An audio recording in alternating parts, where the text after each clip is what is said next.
Welcome to Rock That Relationship, a podcast about all things relationship with Corey and Tracy. Now let's get real and start creating relationships that rock.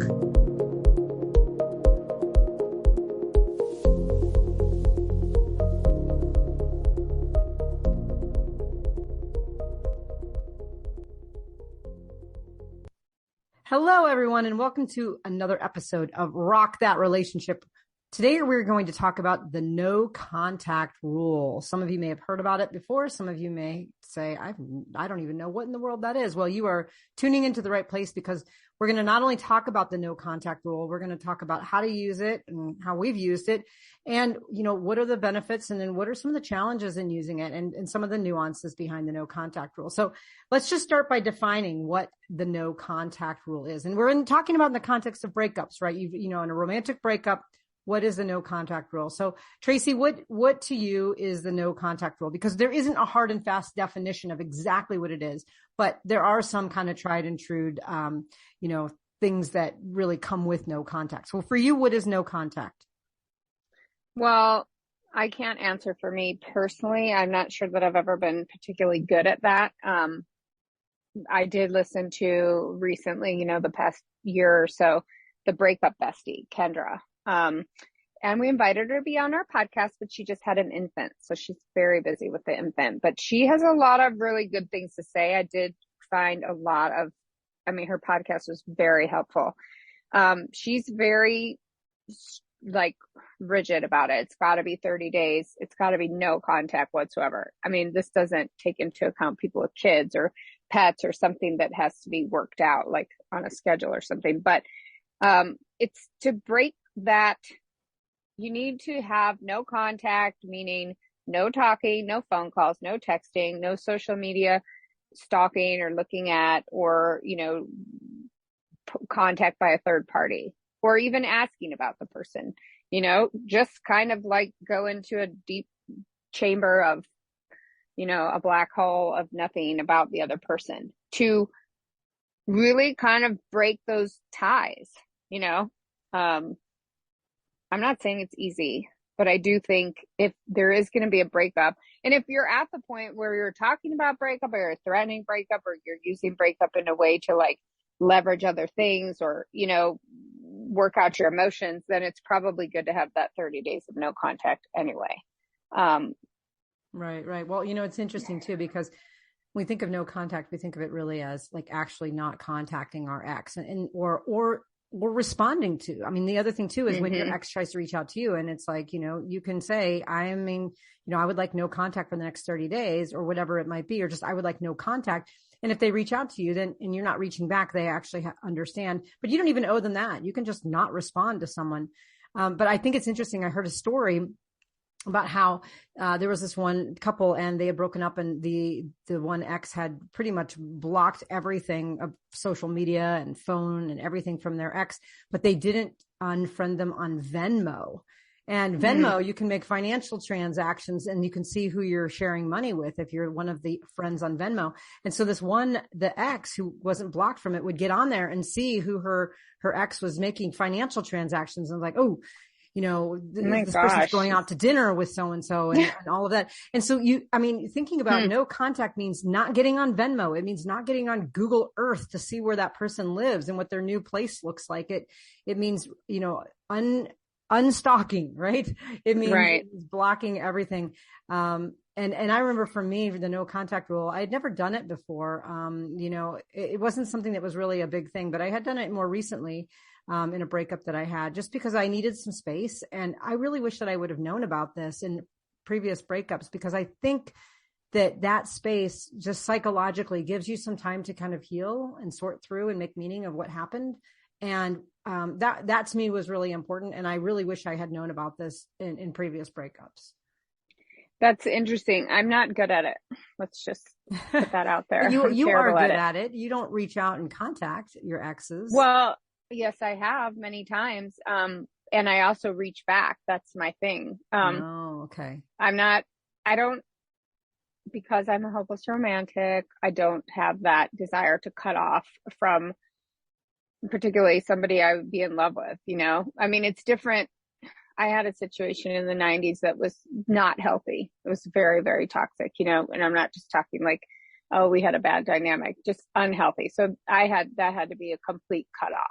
And that was in the 1990s, and it was easier because there wasn't all this stuff. I mean, who would think of Venmo? Who would think people are even using Venmo that much that you could like pay attention to their habits? But, you know, like I'm guilty of in the 1990s of driving by an ex-girlfriend's apartment building, you know, when I was working, you know, 3, 4 in the morning, because I used to, you know, work, and I'd see, is there another car that I don't know in this neighborhood, or is the light on or something like that? Nothing ever, anything creepy or anything, but you know, you miss that person. I mean, that's the thing, right? You're going from being with someone, again, you invest your emotions in a person, and then bam, you're just supposed to cut them off. Like, right. I get it. Sometimes you have to, but like after my marriage, you know, I had stepchildren, right? So I wasn't at that point cut off from the kids. And so we were all on life 360, and, I like that. So the kids could, you know, see where I was when I was coming to pick them up. But yeah, it got a little bit, it's like, should my ex-wife know where I am? Like, am I truly free? Am I free to go out and do what I want, you know, and not operate as in a marriage? I'm not saying I would be doing anything bad, but it's like, you feel like, hey, do I have the ability to come and go as I wish, right?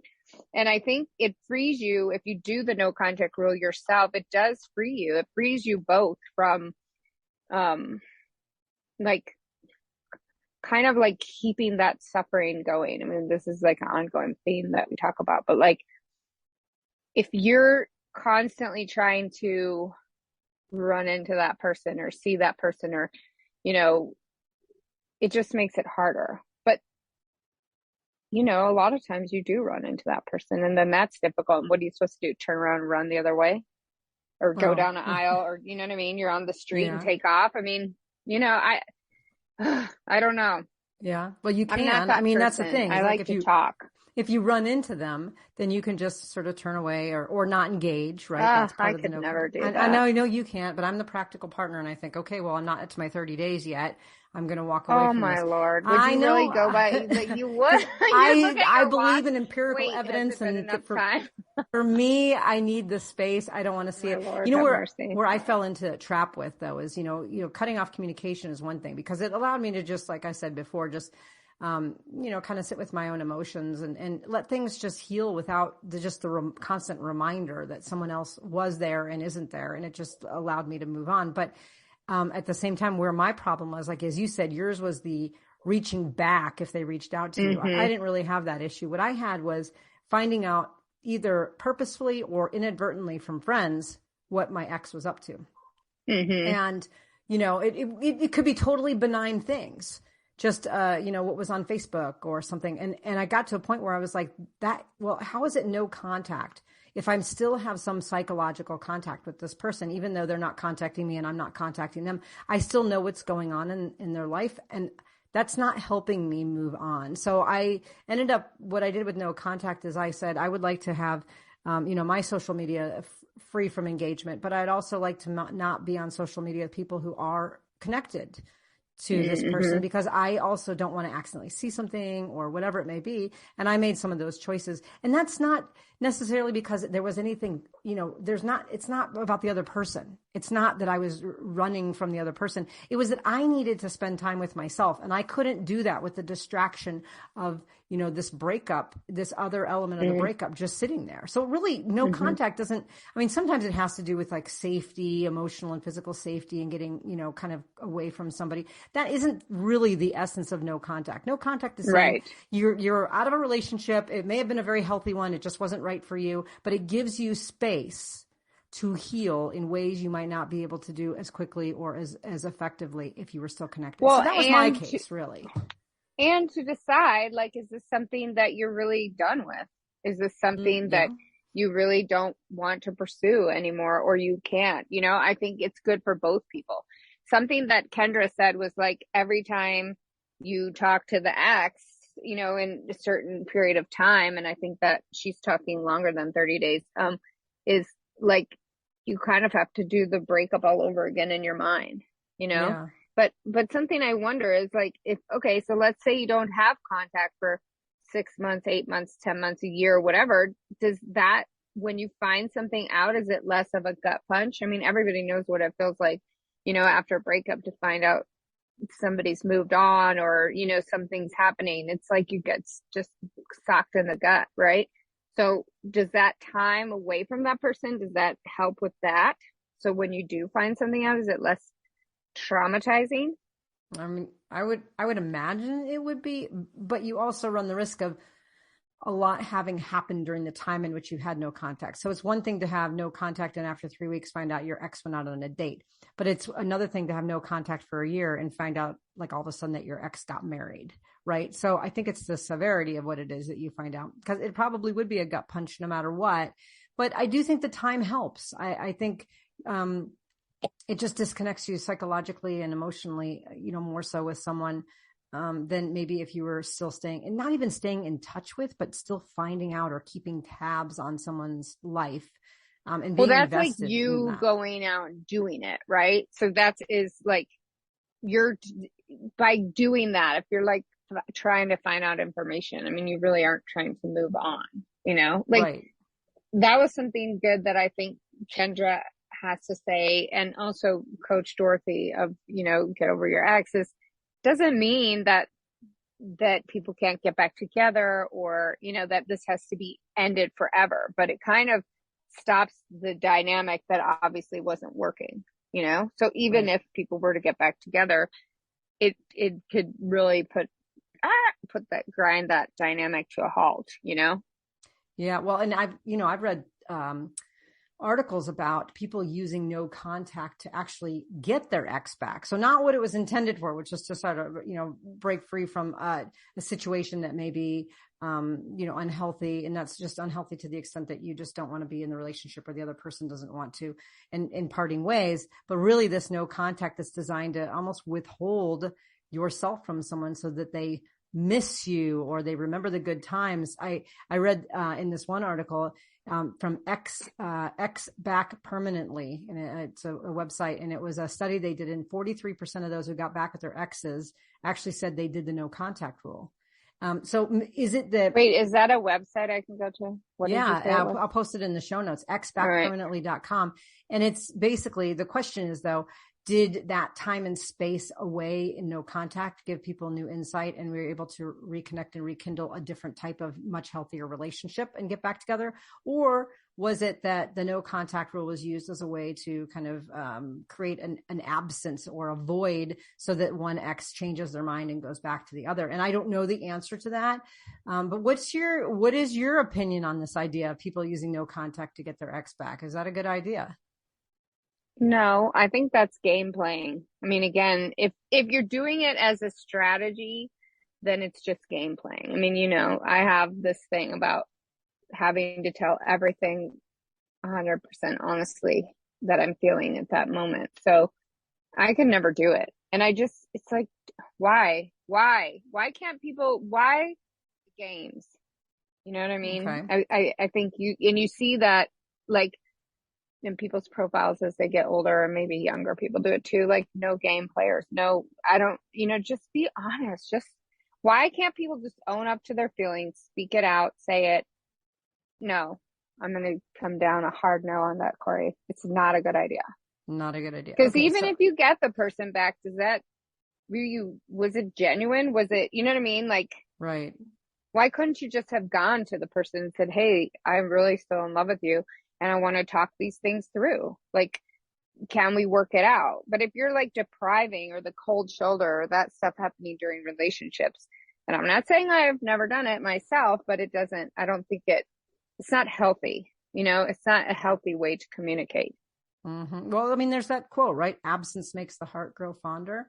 I mean, is that really the essence of the no contact? I guess rule? If the person's away in a war or something, maybe like on a on a mission or a trip, choice, yeah, right? But not like you're ignoring them, and then they're like, "Oh, I love you." Nobody should do it on purpose. Exactly, yeah, exactly. Like, what kind of messed up psychological BS is that?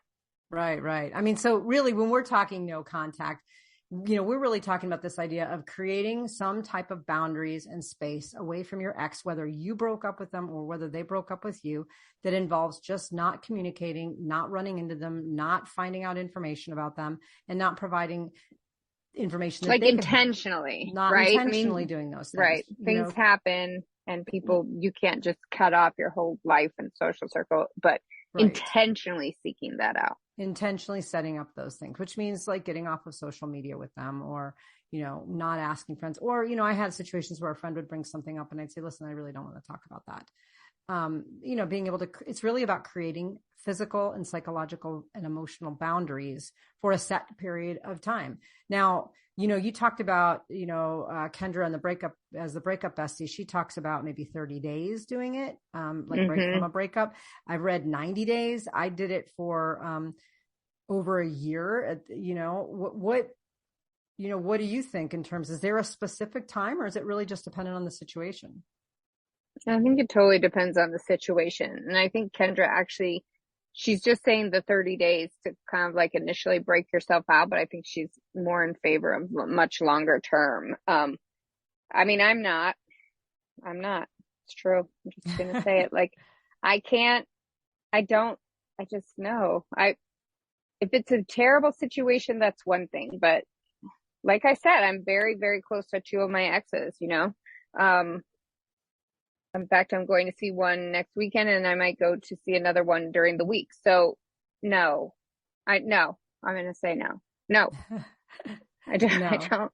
See, for me though, I actually really liked it. Again, it didn't have anything to do with the other person. It wasn't about, you like a challenge too, though. You like a rule. I do.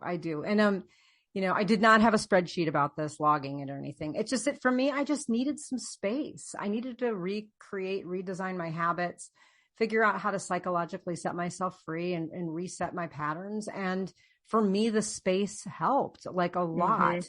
And I really needed that. And so I also knew that I am prone to, potentially getting back together with someone. I know other people are like a one and done, and I am now a one and done, but I haven't been. And so, this idea of like, didn't trust myself enough either to not do the no contact. So now that I'm, definitely in obviously a different place, well out from my most recent breakup, which isn't even really that recent anymore. I'm repartnered, and I don't have any doubt that if we had contact or something that I would be, psychologically over the top trying to figure out what's going on.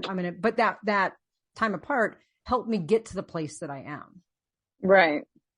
That makes sense. I think it's smart if you can do it. And if it's,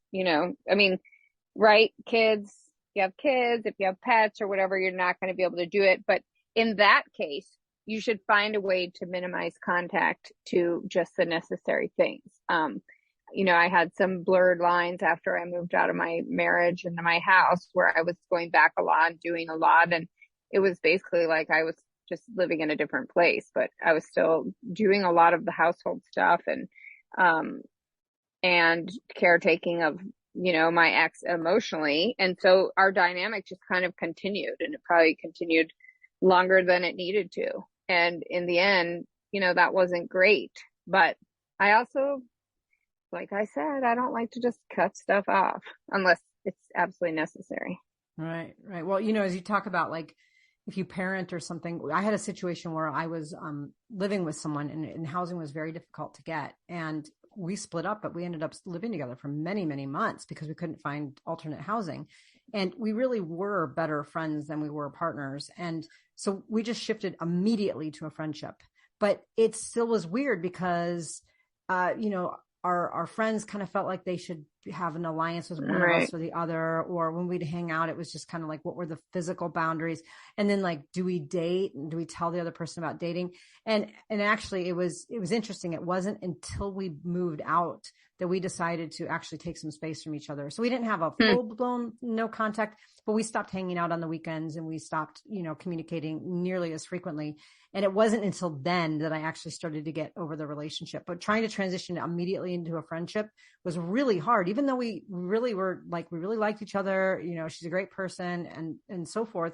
It just, I needed that space, and I'm assuming she probably did too. And, you know, we don't see each other. We live in different states, but we're definitely on friendly terms. And if I ever pass through her town, I'll call her and we'll maybe see if she wants to grab coffee. But when when you were still living together, did you actually sit down and say, hey, what are we going to do if one of us wants to start dating while we're still living together? Did you actually talk about that stuff? I mean, not really. I think the assumption was that neither of us were probably going to start dating until we moved out, but you know, we could run the risk of it happening. And so we didn't really talk about with those boundaries, where we just knew that the logistical boundary of one person moves into the guest room. And that's really the only difference that happened. And I, you know, as much as we weren't really kind of, I don't know, we weren't really meant for each other. And we definitely, neither of us wanted to be in a romantic relationship.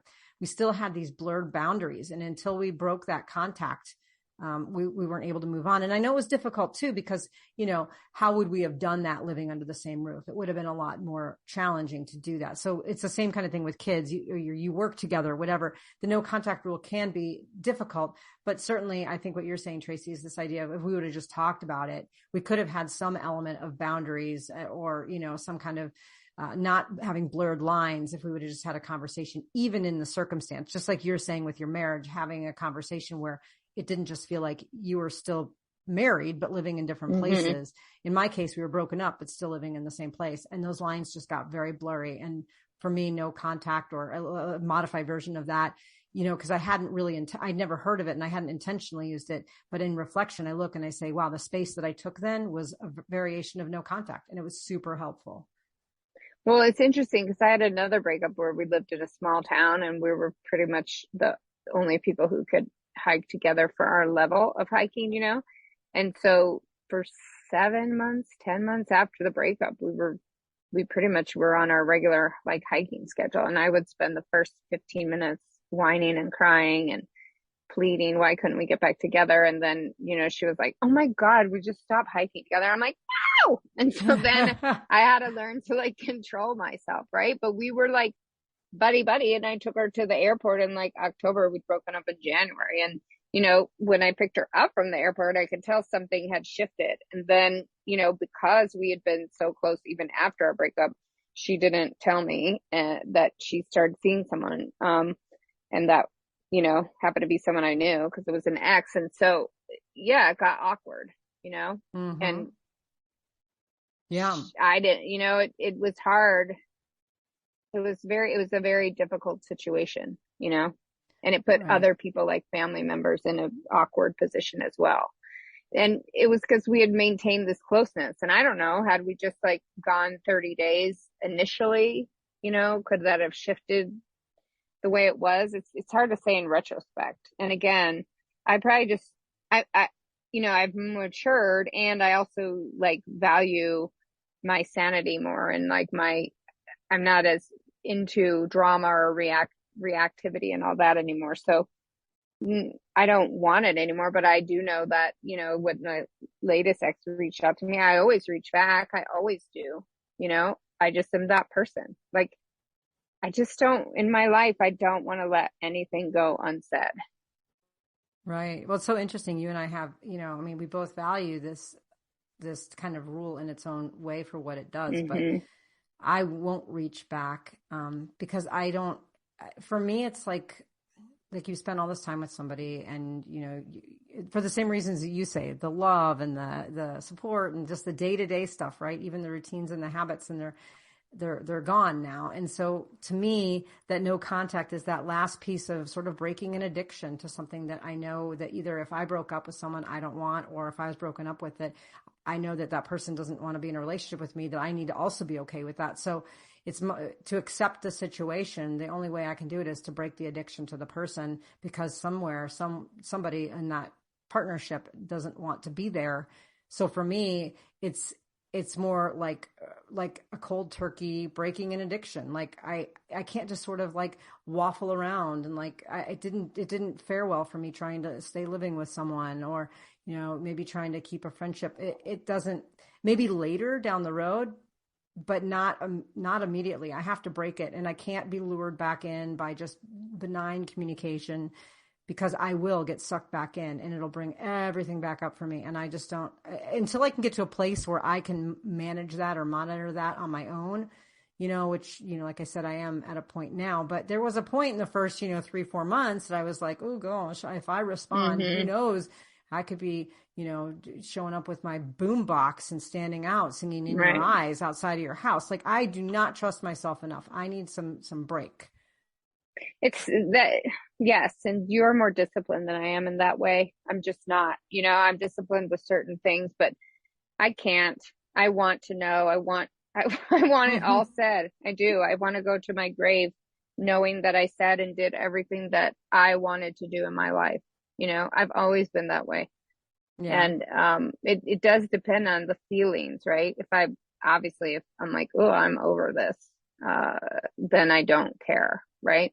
But if I'm not over it, if I still want something, then I don't have the discipline to do no contact. I mean, I'll do it out of self-respect, and I'll do it, I do think it depends on the situation, but it is messy. It's very difficult. It's really hard. It's just hard. I would say it again. You love someone, you have that love for them, you have that familiarity with them, you spend that time with them, and then suddenly they're gone. I mean, breakups are not the same as death, but they're akin to death, and if there's rejection involved, that can be even worse, because it's just, it really messes with you. So you have to decide for yourself, okay, what is going to be the healthiest thing for me? You don't have to be a jerk about it, but I think with doing that, just making the boundaries clear, even if you communicate that to the person, look, this isn't about you. It's about me resetting or me needing this. Exactly. Can you respect that kind of thing? As long as it's not done to play games or whatever like that. Or to hurt someone, right? To deprive them, or to, to withhold information. Well, there are people who like to do that, it's like a punishment. Yeah. For me, the no contact rule is not about the other person. It's about me and what I need in order to have that space. But let's shift to, what do you do if you want to contact your ex? Like, either they reached out to you and you don't know whether to reach out back, or you're just thinking about them and you're like, oh, maybe I should reach out. Or, and this is particularly if you want to contact them directly, or even, I guess you could say, if you want to like look on their, social media pages, or you're about to do that. Phone a friend. Phone a friend. Yeah. You need to phone a friend.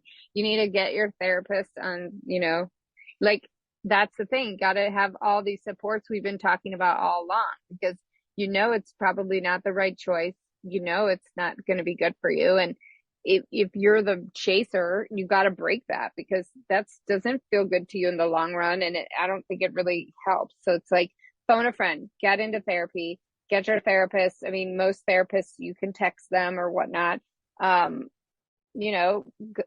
Go hit some glass bottles with a, pipe, like, get a sport, do whatever you have to do, tie your hands down. I don't know, like, go submerge yourself in a freezing vat of cold water. I don't know. Like, it's funny though. You talk about going to like those rooms, the rage rooms or the break rooms.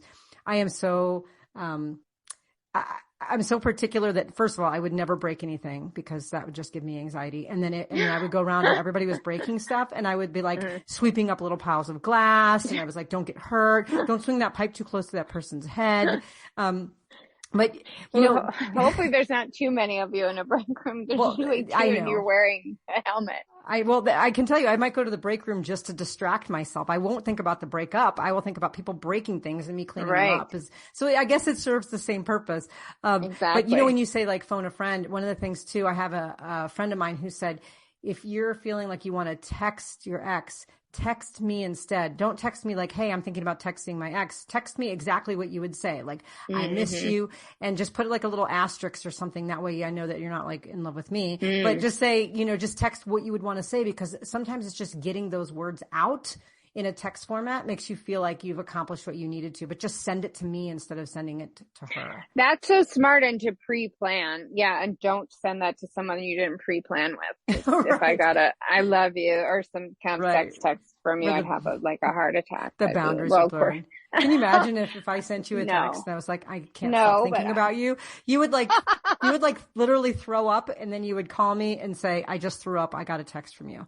And so that would make me feel I'd be even like, more what ridiculous. is going on? This is making me sick. Stop it. One of the other things if you plan ahead, it's smart. Yes. Well, and one of the other things I heard that really helps, and I did not do this until later on. I did it about, I don't know, maybe 8 weeks in, was write a letter to yourself about why I shouldn't contact my ex. Like, you know, some of the things like if you contact your ex, you know, you may end up getting pulled back in, or if you contact your ex, it'll bring up things that will trigger you. It'll make you sad. And so if there's a time of weakness, you pull out the letter and you read it. I never had any times of weakness and needed to pull it out, but I did write down, you know, reasons why I should stick with the no contact rule. And it really, I mean, it can help. It was sitting there ready for me if I needed it.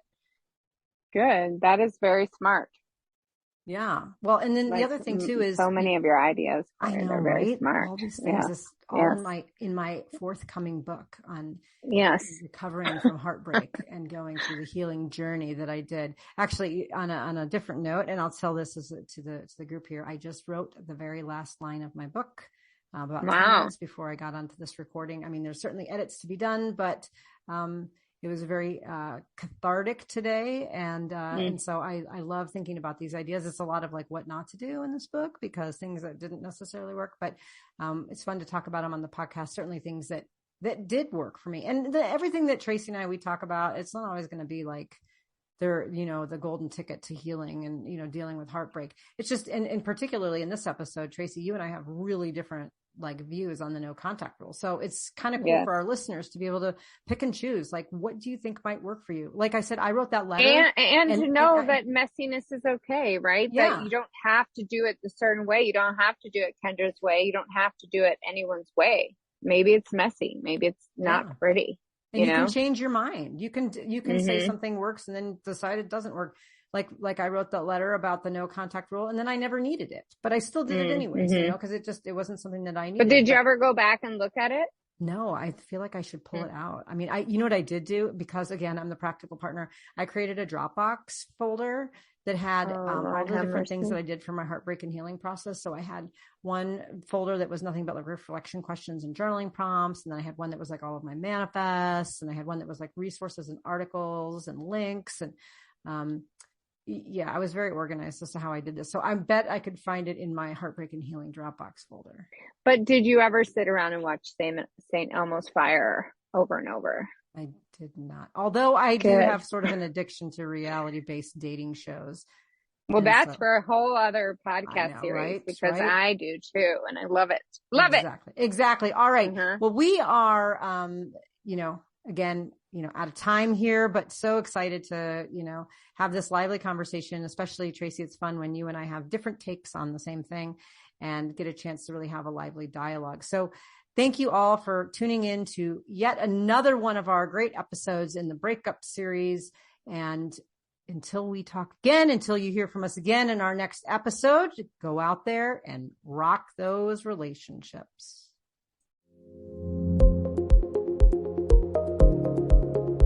If you liked what you heard, check out our show notes for resources from today's episode. Make sure to follow us on Facebook and Instagram under Rock That Relationship, and go to our website at rockthatrelationship.com for updated episodes and more great information. Thanks for listening. Now go rock those relationships.